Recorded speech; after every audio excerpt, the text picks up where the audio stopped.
Good morning. I'm Victoria Savage, Nurse Savage on your side, your wisdom guided oracle, and we're having coffee in my beautiful mountain and bear mug. Um, Something about it, probably the picture, I just love. And I'm going to be heading to the mountains this week.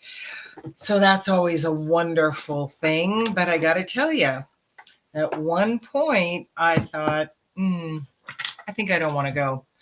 I think I just want to stay home and cocoon and lick my wounds. And the interesting thing is, the thing that I wanted to lick my wounds about was not a big deal. But my old habit or old way of walking through things at times when things are uncomfortable, then I run. I just run away from it. And there are a few things that are going to probably be, well, I know they're going to be because they're already uncomfortable for me. We're going with a big group, which is lovely. But there's a couple of people in that group that I have felt inferior to. I've felt less than wonderful in the presence of, and totally nothing to do with them, their behavior, or anything like that. It all has to do with me and my old belief systems, the mean girl. I used to do a program about that and about her, but the things she says to us. And the, the thing about the mean girl is that she's the subconscious. She's the part that we are rarely in awareness of. Old beliefs, shadows that come up have all been stored in that subconscious and taken in throughout our life as truth, as our truth, even though consciously or mentally we go, yeah, I know that's not really true, but it's what we've grown to believe as true. So when you're having those feelings of wanting to run, maybe wanting to hide, you really do want to examine, or when the old ways of believing about yourself come up. And I can give you a hint. They're they're never uplifting and encouraging and empowering. They're usually, you're just garbage, you're not enough, they're better than you, because it is always a measurement of. And it's so, I mean, it could not be truer for me in this situation, because the people that are coming, there are a couple of specific ones that I have certainly felt less than throughout my tenure with them, are amazingly wonderful people. It has nothing to do with them and everything to do with me and how I have believed and what I've felt about myself through the years. And, we've come into this life to learn and to serve. And the learning part is often less than fun. And things come around again. Everything didn't go in at once. It's not going to come out at once. But it all boils down to self-judgment and what that looks like as we walk in the world. So consider this as we pull the cards for today. Obviously, I haven't even gotten them. Have a lot of things to do this morning before I leave town. Well, not for the mountains now, but for other things that I have to do. And so I've been shoving them in and making it a little more harried when I come into this space, which is okay. One of the things I like about me is that I have the ability to get a lot of things done in a short amount of time. But that doesn't always mean that's an easy way to live at times. So self-judgment. And the reason this has come up, honestly, is because, like I said, I think I said Friday, I know I put it out to my girls Tuesday, I guess. Yes, that's when I had my granddaughter, Tuesday afternoon, just about the irritability that was in the air. And, today is the closing of the Lion's Gate, and the other astrological, the planetary, the astronomical alignments are making it rife with more irritation and argumentativeness. And then, throughout much of our country, there's intense heat. We have fires everywhere. And I remember 36 years ago feeling this belief or this feeling that the world is on fire. I had just had our second daughter, and I was thinking, what kind of world? And I don't know, there was other stuff, of course, going on. And I thought, what kind of world did I bring this baby in? Oh my gosh, this is just, scary and awful. And that feeling, those words, the world is on fire. We are burning down the old to make room for the new, figuratively. And literally, the world around me is on fire. We have several fires surrounding us, none putting us in danger, but certainly affecting lots of lives around us, whether home losses, loss of crops, and then the pre-planner in me gets a bit worried about what's going to happen when that wheat field burns and then there's nothing there, and then the animal impact. And I am deeply compassionate about animals. In my opinion, they are the helpless. They are the ones that need us to intervene for them at times. And so one woman put it, I can just hear the mountain crying. I can hear the animals. It's like, oh, I'm glad I don't hear that. I definitely feel that angst. So let's explore. The two cards that came up are Archangel Power Tarot and the Sacred Traveler. Stand up for what you believe in, have confidence, claim your personal power.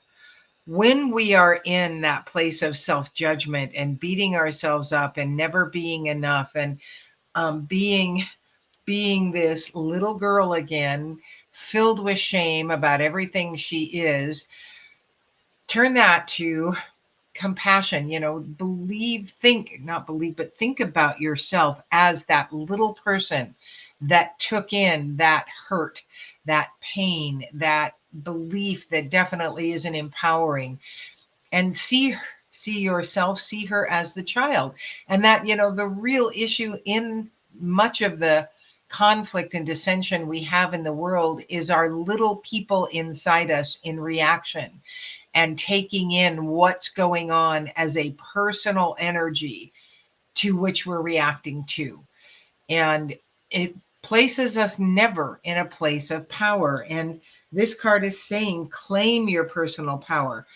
And one way to do that is spend time shedding pure love and joy every day, 30 seconds or so on anything.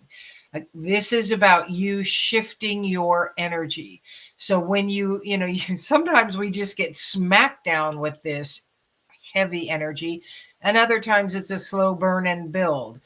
I woke up with this morning and was back into a conversation. And it wasn't a big deal between us, but it was a big deal for me inside.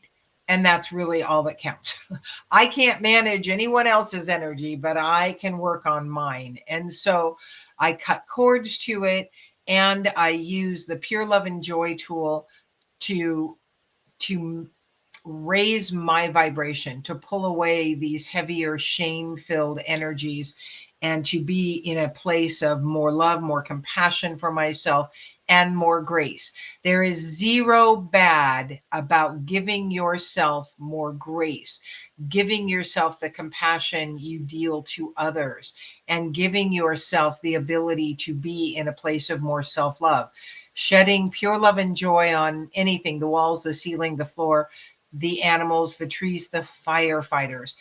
People do receive that energy through the power of your intention. It goes and affects them. What they do with it isn't our business. Not my circus, not my monkeys. I give it, and it really is a very selfish reason. I am working to raise my vibration. You want to first get to that heart swelling love, that feeling, whether it's for a pet, a child, a spouse, something in the world that can bring that to you.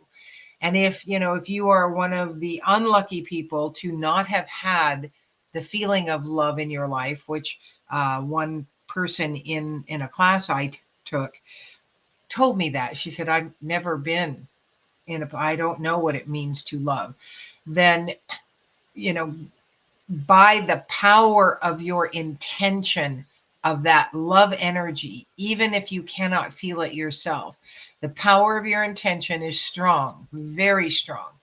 And this is, stand in your, or claim your personal power. That's a way to do it, is intend for the energy of love to be pulled from the universe through yourself and be sent out into the world. That will bring it to you. You don't have to get in that place of the heart swelling feeling of love if you don't know what that is, if that's not something you've ever had.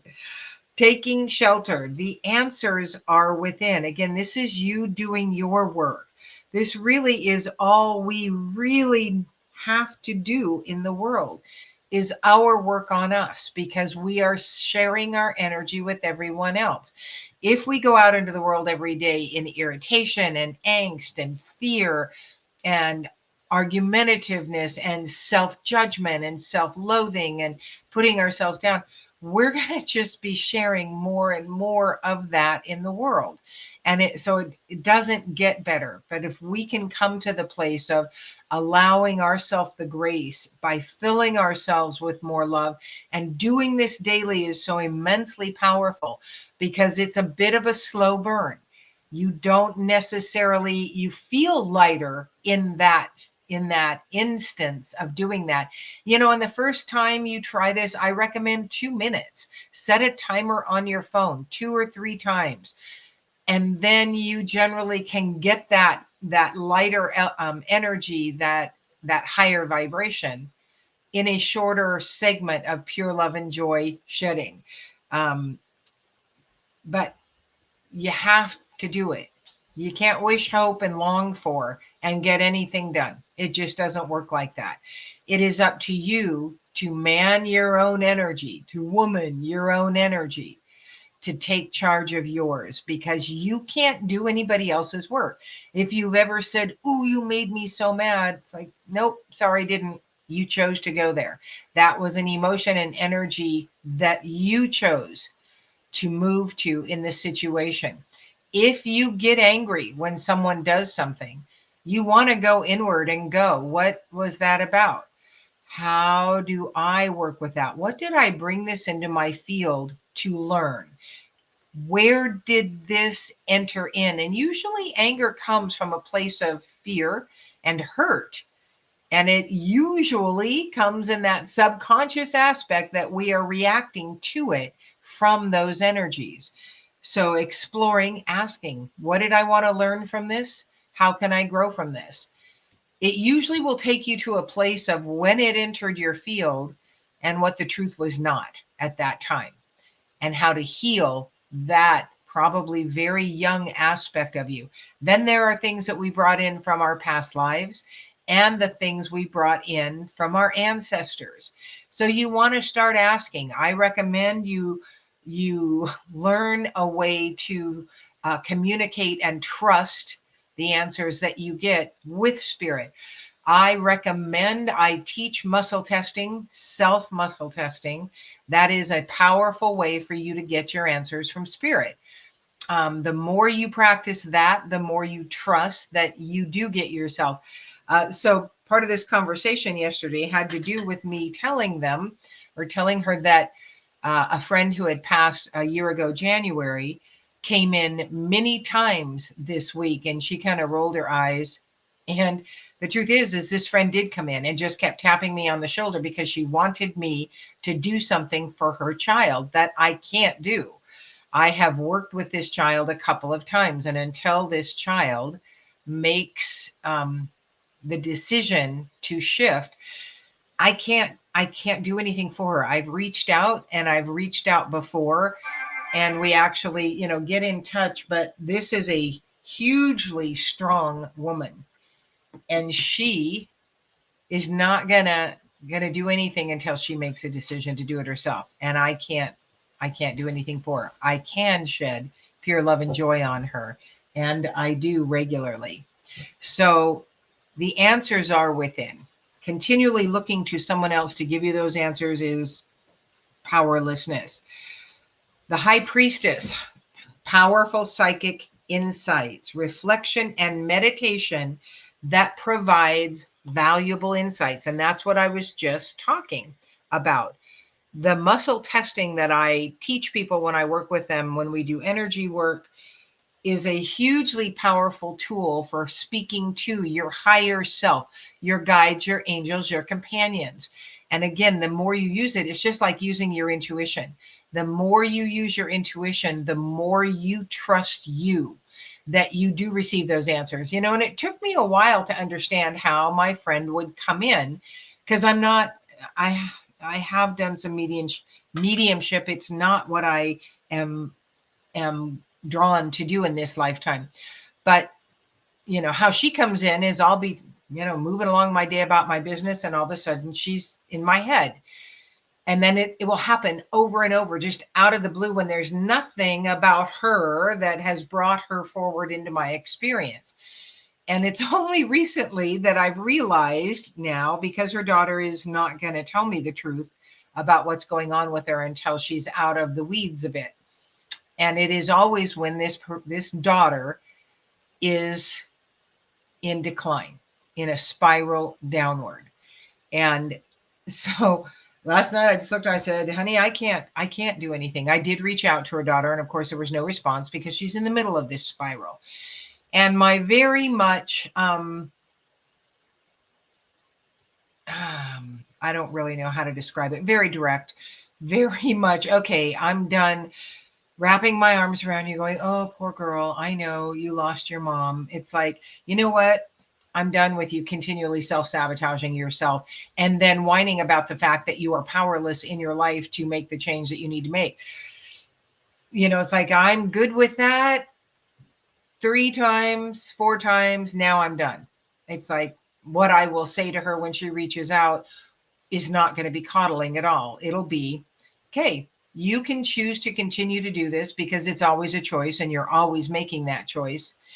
And you can end up leaving your son to be raised by someone that you would never want to have done to him.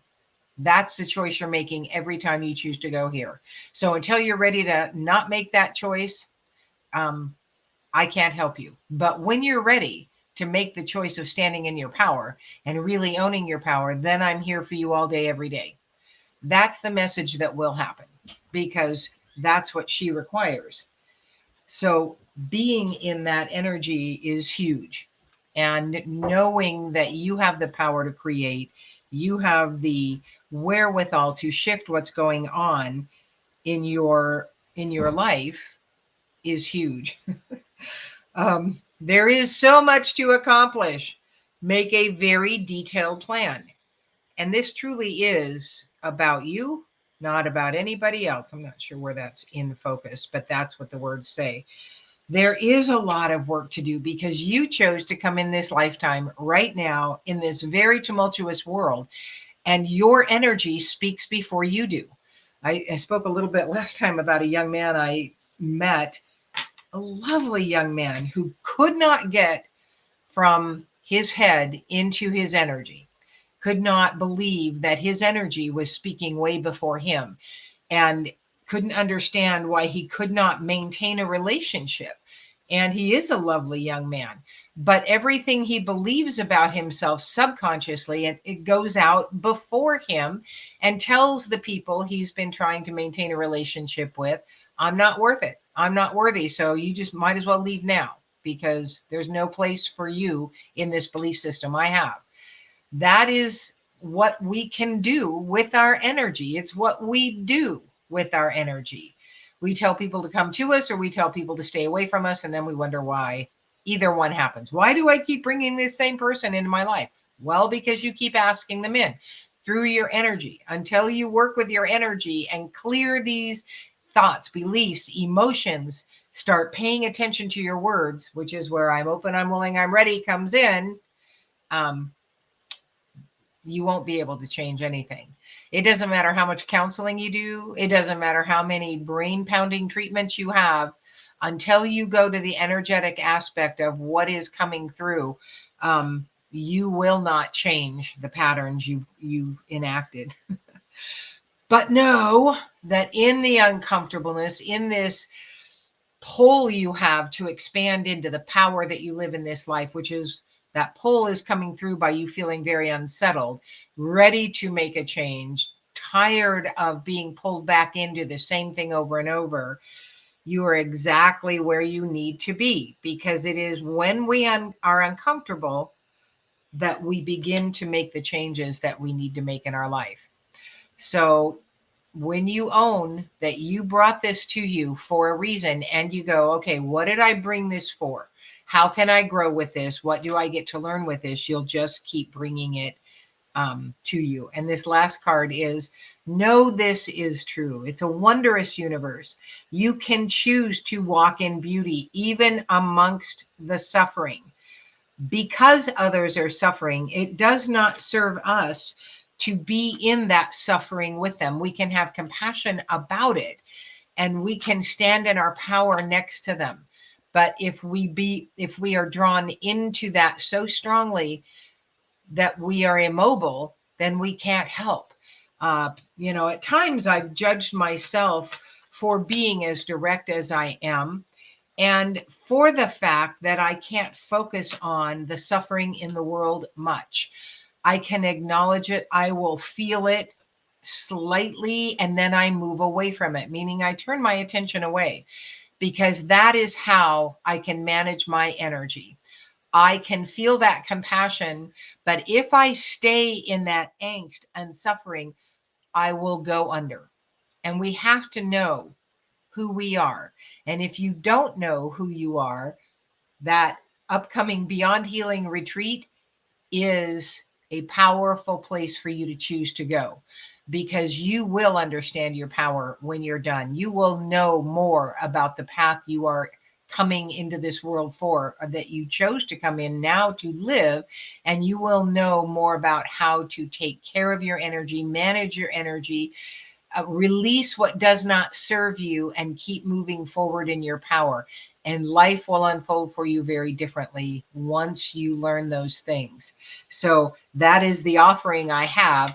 I'm also doing that 3-session class. That is an incredibly powerful class for introducing you to more of who you came to be in this world. Tonight is the last class, and I will be offering it again. So you might want to stay on the lookout for that. It is so hugely powerful. And it's not because I offer it, it's because I've been willing to bring through what people need to hear, to learn, and to know. I think we are complete for this beautiful day. I'm Victoria Savage, Nurse Savage, on your side, your wisdom guided oracle. Until we meet again.